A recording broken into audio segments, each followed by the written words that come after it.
Bonjour à tous, bienvenue pour cette nouvelle correction d'un sujet de DNB, celui de Métropole Réunion Antilles-Guyane de septembre 2019, donc sujet de rattrapage, qu'on va essayer de faire en environ 15 minutes. Donc on a un premier exercice, c'est parti, on a un premier exercice avec une figure, des informations, et on nous demande de montrer que la longueur BD est égale à 2,5 km. Donc là, on sait que BCD, c'est un rectangle, un triangle rectangle en C, c'est marqué dans la consigne. Donc on peut appliquer Pythagore. Et donc on fait 1,5 au carré plus 2 au carré, ça fait 6,25. On fait racine carrée de 6,25 et on retombe bien sur 2,5. Là, la rédaction est là. Ensuite, il faut justifier que les droites BC et EF sont parallèles. Alors pourquoi elles sont parallèles? Tout simplement parce qu'on a un angle droit ici et un angle droit ici, c'est-à-dire que BC et EF sont perpendiculaires à la même droite. Et donc on sait que lorsque deux droites sont perpendiculaires à la même droite, elles sont parallèles entre elles. Donc BC et EF sont parallèles parce qu'il y a ces deux angles droits. Puisque les deux triangles ici sont des triangles rectangles comme c'est dit dans la consigne. Ensuite, calculer la longueur DE. Eh bien, puisqu'on sait que c'est parallèle, on vient de le justifier, on peut appliquer le théorème de Thalès dans cette configuration de Thalès qu'on appelle parfois configuration papillon. Donc, on a dB sur dF qui est égal à DE sur DC. C'est-à-dire, dB, c'est 2,5 sur dF, celui que je cherche, c'est égal à 2 sur 5. C'est marqué ici, là, je peux zoomer un peu si vous voulez. Et qu'est-ce que j'ai fait? J'ai dézoomé. Donc, BC sur DF égale CD sur DE. Si je remplace par les longueurs, ça donne ça. Et en faisant le produit en croix, on croise 2,5 avec 5. Donc 2,5 fois 5 et on divise par 2. Et on trouve 6,25 km. Voilà. Donc ensuite, on nous demande la longueur totale du parcours dans cette course-là, dans ce rallye VTT. Donc on fait AB 7 plus BD 2,5 plus DF 6,25 plus FG 3,5. Quand on additionne tout ça, ça fait 19,25 km. Si on roule à 16 km par heure pour aller du point A au point B, combien de temps mettra-t-il? Alors du point A au point B, c'est 7 km. Donc 7 km à la vitesse de 16 km par heure. Donc on se rappelle que le temps, c'est la distance divisée par la vitesse. Ça, c'est une petite formule à connaître. Et donc la distance ici, c'est 7 km. La vitesse, c'est 16 km par heure. On fait 7 divisé par 16 et ça fait 0,4375. Ça, c'est en heure, puisque la vitesse était en kilomètres par heure. Donc pour avoir des minutes, on multiplie par 60. Ça nous fait 26,25. Donc on sait déjà qu'il y a 25 minutes. Il nous reste 0,25 qu'on va convertir en secondes en multipliant encore par 60 pour passer des minutes aux secondes. 0,25 fois 60, ça fait 15. Donc 26 minutes et 15 secondes, puisqu'on nous demandait la réponse en minutes et secondes. Exercice 2, de déterminer la décomposition en produit de facteurs premiers de 2744. Donc on y va. 2744, ça finit par 44, donc c'est divisible par 4. C'est le critère pour 4, de reprendre les deux derniers chiffres. Et regardez si c'est dans la table de 4. 44, c'est 4 fois 11, donc c'est bien dans la table de 4. Donc je fais 2744 divisé par 4, ça me fait 686. Maintenant je vais décomposer. Alors 4 c'est 2 fois 2, la décomposition c'est facile. 686 c'est pair, donc je le divise par 2. Il me reste 343, quand je divise par 2. Ça c'est ni dans 2, ni dans 3, ni dans 5. Je teste 7 et je trouve que ça fait 7 fois 49. Et ça tombe bien puisque 49 c'est 7 fois 7. Donc au final ça me fait 2 puissance 3 fois 7 puissance 3. Ensuite, en déduire une décomposition de ça, on prend la décomposition qu'on a et on la met au carré. Donc ça fait 2 puissance 3 puissance 2, et fois 7 puissance 3 puissance 2. Et vous vous rappelez du quatrième, ça fait 3 fois 2, la puissance ici. On multiplie les puissances quand c'est avec les parenthèses. Donc 3 fois 2, 6, ça fait 2 puissance 6 fois 7 puissance 6. À l'aide de cette décomposition, trouvez x tel que x au cube égale 2744 au carré. Pour ça, on écrit ce qu'on a trouvé, donc la décomposition qu'on a trouvée, et on va essayer de la mettre sous la forme d'une puissance 3. C'est pas compliqué, il suffit de voir que c'est 2 au carré fois 7 au carré, le tout à la puissance 3, puisqu'encore une fois, si je redéveloppe, entre guillemets, si je calcule la puissance, ça va bien me faire puissance 6. Donc, je prends l'intérieur ici, pour ce qui est à la place de x, dans le cube, 4 fois 49, hein, 2 fois 2, 4, 7 fois 7, 49, donc 4 fois 49, et ça fait 196. Donc 196, c'est une solution de cette équation de degré 3. Ensuite, soit a et b, deux nombres entiers supérieurs à 2, tels que a au cube égale b au carré, et on me donne ensuite une valeur pour a de 100. Donc déjà, je calcule 100 au cube, ça fait 1 million. Donc je cherche b tel que b au carré égale 1 million. Bah, il suffit, pour enlever le carré, de faire la racine carrée, et on trouve que b est égal à 1000. Déterminer deux nombres entiers a et b supérieurs à 2 inférieurs à 10 qui vérifie l'égalité a au cube égale b au carré. Ben écoute, on peut tester. Hein. Moi, je suis parti d'abord sur 2, mais ça ne marchait pas. Mais 4 et 8, ça marche bien, parce qu'en fait, 4 puissance 3, 4 fois 4 fois 4, et ben, ça fait 2 puissance 6. Et 8 au carré, ça fait aussi 2 puissance 6, hein, puisque donc ça fait 64. Voilà, c'est le nombre que je cherchais. Donc ça fait 64 égale 64, et ça marche très bien. Il suffit de chercher pour trouver, de tester un petit peu des valeurs, et on finit par trouver assez bien. Ensuite, donc on a un graphique. Première question, déterminer graphiquement la concentration de CO2 en 95. En 95, on monte au graphique, on regarde la valeur 360 ppm. Et en 2005, on se met en 2005, on monte au graphique 380 ppm. Ensuite, pourquoi une fonction affine semble appropriée? Ça semble approprié pour modéliser ça, parce que ça ressemble à une droite, c'est quasiment une droite ce qu'on a là, hein. Ça bouge un peu, on voit bien que ce n'est pas une droite, c'est pas parfaitement une droite, mais si on trace une droite, ce sera assez proche de la réalité. Donc c'est pour ça que ça modélise bien, une fonction affine modélise bien ce phénomène, puisque une fonction affine, on sait que ça se représente, hein, sa courbe, c'est une droite. Ensuite, on a deux formules, deux fonctions affines, et on nous demande laquelle est la plus adaptée. Eh bien, il suffit de les tester sur une valeur et de voir ce que ça donne. Donc, si je prends 1995, on sait qu'on doit trouver 360. Donc, je remplace x ici par 1995, et il se trouve que celle d'Arnold me renvoie exactement 360, tandis que celle de Billy me renvoie 1990. Donc, voilà, celle qui donne la valeur la plus proche de la réalité, c'est même pour 1995, c'est exactement la bonne valeur. Eh bien, c'est celle d'Arnold qu'on va donc utiliser pour la suite. En quelle année est-ce qu'on aura atteint 450? Eh bien, on prend la modélisation d'Arnold, 2x moins 3630, et on veut que ça se soit égal à 450. Ça s'appelle une équation, on la résout. 2x, quand j'enlève 3630, ça fait 450. Donc si je ne les enlève pas, ça fait 3130 de plus, c'est-à-dire 4080. Et donc 2 fois quelque chose égale 4080, c'est 2 fois 2040, hein, c'est-à-dire que x égale 2040. Autrement dit, si ça continue avec la modélisation qu'on a faite, la droite 2x moins 3630, eh bien, en 2040, on atteindra la valeur 450 ppm. Page suivante. En France, les forêts grains, 70 mégatonnes, ça capte 70 mégatonnes, ça représente 15%, et nous on veut savoir quelle est l'émission totale, donc 100%. Donc ça, c'est de la proportionnalité, hein, on peut le faire en tout cas avec un petit tableau de proportionnalité. 15%, ça représente 70 mégatonnes, combien vont représenter 100%? On cherche ici la quatrième proportionnelle, donc on peut faire 70 fois 100 divisé par 15, et là on voit que ça fait environ 467 mégatonnes, puisqu'on nous demande d'arrondir à la mégatonne.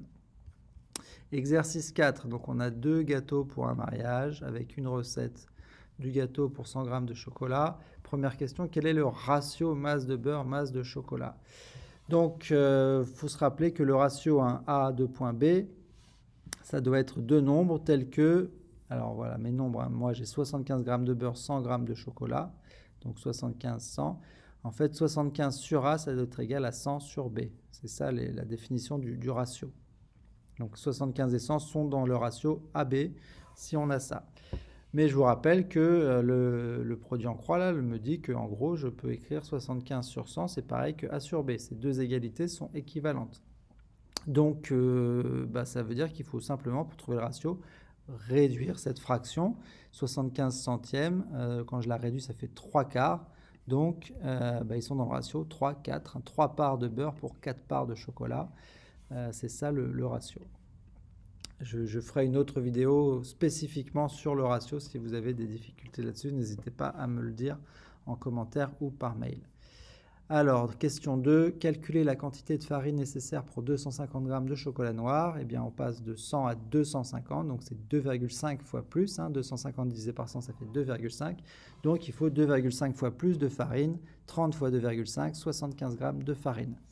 Calculer la longueur du côté de la base du plus petit gâteau de la tour carrée. Donc, on nous explique dans le texte qu'à la base, ça fait 24 cm et qu'on retire 8 cm à chaque fois qu'on monte. Donc 24 moins 8, ça fait ici 16, et encore moins 8, ça fait 8 cm.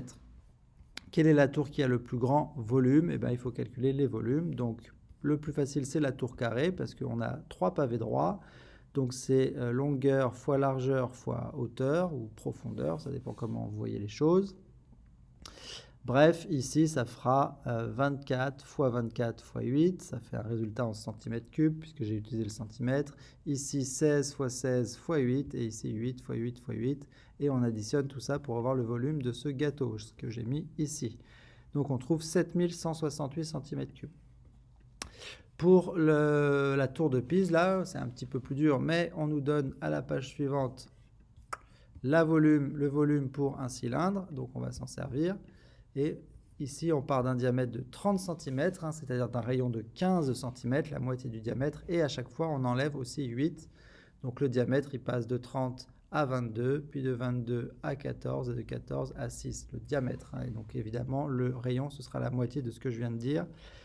Donc je calcule le premier gâteau, pi fois rayon 15 au carré fois 6, la hauteur de ce cylindre, pi fois 11, la moitié de 22 au carré fois 6, pi fois 7, moitié de 14 au carré fois 6, etc. J'ai pris ici des valeurs approchées. De toute façon, vous n'avez que des valeurs approchées, mais j'ai fait exprès de prendre les valeurs approchées par défaut. Parce que vous voyez, en additionnant les valeurs par défaut, donc c'est-à-dire plus petites que la réalité, je trouve déjà un résultat plus grand que pour l'autre. Donc je suis sûr que la tour de Pise, elle a un volume plus grand que la tour carrée, puisque en minorant, c'est-à-dire en prenant le plus petit, j'ai trouvé un résultat qui est plus grand quand même que la tour carrée. Parce qu'évidemment, si vous prenez des valeurs qui sont supérieures, pour votre raisonnement, c'est un petit peu bancal si vous avez des nombres qui sont plus grands que la réalité. Même si vous savez que ce n'est pas beaucoup plus grand et qu'on voit que là, l'écart, il est quand même assez important. Mais là, au moins, il n'y a rien à redire sur le raisonnement. Ensuite, exercice 5, programme de calcul. Montrer que si on choisit 4, le résultat est 20. Donc on y va, j'ai 4, j'ajoute 6 à 4, ça fait 10. Retrancher 5, soustraire 5 au nombre de départ, donc 5, je soustrais 5 à 4. 4 moins 5, ça fait moins 1. Multiplier les deux, moins 1 fois 10, moins 10, ajouter 30, 20. Donc ça marche. Qu'est-ce qu'on a si on met moins 3? Eh bien on y va, moins 3 plus 6, ça fait 3. Moins 3 moins 5, ça fait moins 8. 3 fois moins 8, moins 24. Et moins 24 plus 30, 6, on trouve 6. Alors, elle pense, Zoé, que le résultat est égal à la somme de ce nombre et de son carré. Eh bien, on va vérifier ça. Si je prends 4, le carré de 4, c'est 16. Donc, la somme 4 plus 16, ça fait bien 20. Oui, ça marche. Moins 3 plus moins 3 au carré, ça fait moins 3 plus 9, ça fait 6. Ça marche encore. Je vous rappelle, moins 3 au carré, moins 3 fois moins 3, moins, ça fait plus. Ça s'annule, donc moins 3 plus 9, 6. Donc, ça a l'air pas mal. Évidemment, c'est que 2 exemples, on n'en est pas sûr. Là, vous voyez, on en a plus, ça marche à chaque fois. On n'en est toujours pas sûr, il faut faire une démonstration. On va le faire après, on va d'abord répondre à la question du tableur. Dans cette case-là où il y a moins 24, la case B4, qu'est-ce qu'il a écrit pour Ismaël, qu'est-ce qu'il a écrit pour que ce soit le résultat des cases au-dessus, qu'on puisse étirer ensuite la cellule par la droite? Eh bien, c'est le résultat de la case B2 fois la case B3. Donc, il a écrit égal, déjà, pour dire qu'il y a une formule. La case B2 fois étoile, la case B3, et ensuite il a étiré, et puis ça a mis le résultat partout, ça a adapté la formule. Donc ici, par exemple, ça va se marquer tout seul, égal C2 fois C3, égal D2 fois D3, etc. Donc ça, c'est la formule qu'il faut marquer. Maintenant, pour prouver le résultat, il faut démontrer en prenant X. Donc qu'est-ce qu'on fait? On prend notre petit programme ici, ajouter 6, ça fait X plus 6, retrancher 5, ça fait X moins 5. On multiplie les deux, donc x plus 6 fois x moins 5 et ajouter 30. J'ai marqué ça ici. On doit prouver que x plus 6 fois x moins 5 plus 30, c'est égal à x carré plus x. Donc, pour prouver ça, on va développer la partie entre parenthèses, là, le produit, x plus 6 fois x moins 5. Donc, j'ai fait ma petite grille là. X fois x, x au carré, x fois moins 5, moins 5x. 6 fois x, 6x, c'est 6 fois moins 5, moins 30. Donc ça fait x carré moins 5x plus 6x moins 30 plus le 30 de la fin, hein, bien sûr. Donc moins 30 plus 30, ça fait 0, ça s'en va. Et moins 5x plus 6x, ça fait plus 1x, ce qu'on va écrire x. Donc il reste au final effectivement que x carré plus x. Et donc c'est vrai, ça fera toujours ça. Déterminer tous les nombres pour lesquels le résultat du programme est 0. Eh bien, il faut que x carré plus x soit égal à 0. Donc on cherche x tel que c'est ça. Pour résoudre cette équation, eh ben, on peut factoriser le membre de gauche ici, factoriser par x, parce que ça c'est x fois x, et ça c'est x fois 1. On met le x devant et on écrit ce qui reste entre parenthèses, x plus 1. Donc quand je factorise ça, ça fait x fois x plus 1. C'est une équation produit nul, ou bien x égale 0, ou bien x plus 1 égale 0, c'est-à-dire x égale moins 1. Donc il y a deux solutions, 0 et 1. Et enfin, exercice 6, le dernier, c'est un exercice de probabilité avec du scratch également. Donc on joue au dé, mais avec des dés qui sont un petit peu différents. Là, vous avez 4 faces avec le 2, 2 faces avec le 6, et là, 3 faces avec le 1, 3 faces avec le 5. Est-ce qu'on peut avoir un match nul? Non, on ne peut pas avoir un match nul, puisque lui, il n'a que 1 et 5, et lui, il n'a que 2 et 6. Donc, on ne peut pas avoir le même résultat. Si le DA, c'est 2, quelle est la probabilité que Basile gagne? Pour qu'il gagne, il faut qu'il ait 5.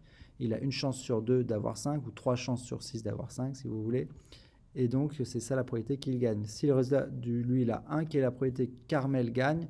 S'il a 1, elle est sûre de gagner, puisqu'elle a forcément un résultat plus grand que 1. Donc, quand on est sûr, la probabilité, c'est 1. Ensuite, on veut simuler CD avec Scratch. Donc, on y va. Lorsqu'on exécute le sous-programme lancer le DA, quelle est la probabilité que la variable face A prenne la valeur 2?